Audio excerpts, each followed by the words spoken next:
Imagine a car so polarizing that it completely fractured the automotive world down the middle. A vehicle that some call an engineering masterclass in budget design, while others label it a rolling cardboard box. We are talking about the Suzuki S-Presso, a machine explicitly built to dominate the absolute bottom dollar of the global automotive market. When it first hit the asphalt, it did not just ruffle feathers. It completely tore up the rulebook by trying to blend two fundamentally opposing concepts: a dirt-cheap micro-hatchback and a rugged, high-riding sport utility vehicle. But behind that quirky, upright stance and those strangely aggressive squarish wheel arches lies a massive engineering gamble that Suzuki desperately needed to pay off. Today, we are stripping away the clever marketing to find out if this pint-sized commuter is actually a brilliant urban survival tool or a deeply compromised safety hazard. And stick around until the very end, because we are going to uncover a hidden mechanical vulnerability in the S-Presso's automated manual transmission that could potentially leave you stranded on a steep hill with a completely burnt-out clutch. To truly understand this vehicle, you have to look at what it is trying to achieve. Suzuki called it a mini SUV, which sounds like marketing madness given its tiny footprint, but they gave it a staggering 180 millimeters of ground clearance. That is more clearance than many premium crossovers, allowing this featherweight machine to effortlessly swallow massive potholes, jagged speed bumps, and flooded city streets that would easily bottom out an expensive luxury sedan. Under the hood sits a tiny 1-liter, 3-cylinder engine pushing out a modest 66 horsepower.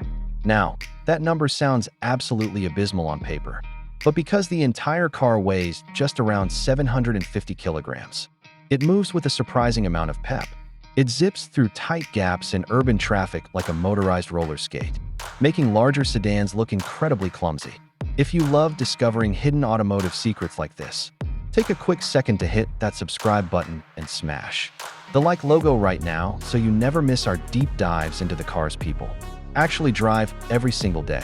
Step inside the cabin, and Suzuki's radical cost-cutting measures become instantly obvious. The interior is a masterclass in aggressive minimalism, completely tossing out traditional automotive layouts. The speedometer is not behind the steering wheel.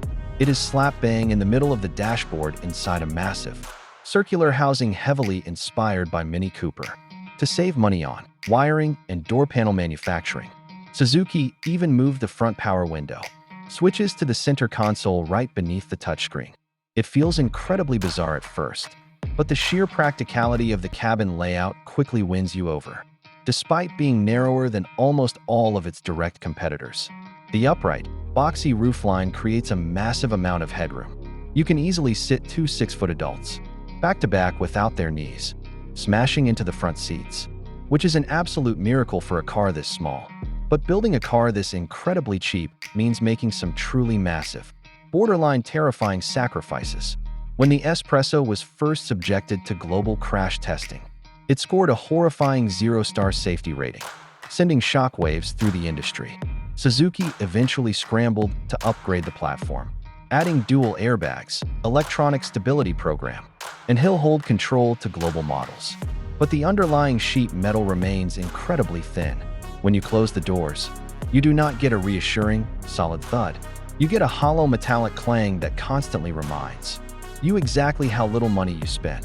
On the open highway, this lack of insulation becomes a nightmare, as wind noise, tire roar, and the frantic buzz of the 3-cylinder engine flood the cabin at anything over 80 kilometers per hour.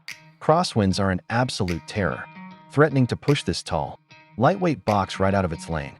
This brings us straight back to that critical mechanical vulnerability we warned you about. While the standard 5-speed manual transmission is virtually bulletproof, a huge portion of buyers opt for the auto gear shift version, which is Suzuki's automated manual transmission. Instead of a traditional torque converter automatic, a computer-controlled robotic actuator physically pushes the clutch for you in heavy stop-and-go city traffic or when creeping up steep inclines. This system gets immensely confused. It constantly slips the clutch to keep the car from stalling, generating massive amounts of heat. If you crawl up a long, steep incline without manually shifting or giving the car a break, the transmission brain will completely overheat, forcing the vehicle into a sudden limp mode that leaves you completely stranded with a smoking, burnout clutch plate. Ultimately, the Suzuki S-Presso is not a highway cruiser or a real SUV. It is a highly specialized, ultra-frugal urban weapon that demands you understand its severe limitations before you ever turn the key.